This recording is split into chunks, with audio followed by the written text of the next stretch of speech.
Per me è un onore ospitare qui il Coro d'Oro, il piccolo Coro Tab, per la presentazione del video della canzone Milano Cortina Il Sogno è qui, una canzone che incarna lo spirito e i valori delle Olimpiadi Milano Cortina 2026. È una gioia ed è un orgoglio vedere questi bambini soprattutto così felici di aver realizzato qualcosa di importante, una canzone che ha già avuto un successo importante nella nostra regione, al di fuori dei confini della nostra regione, che sono sicuro segnerà in modo particolare questo momento storico unico per il Veneto.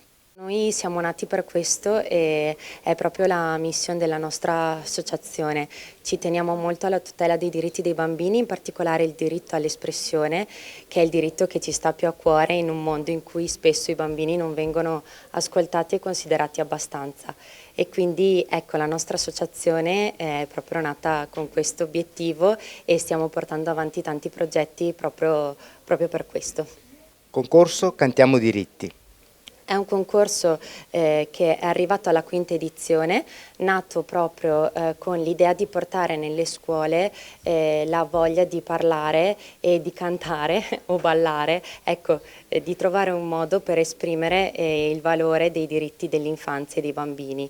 E quindi ecco, se già i bambini stessi imparano quanto sono importanti e quanto è grande il loro valore, di certo le generazioni future ne beneficeranno sicuramente. In questa edizione focus su quali diritti?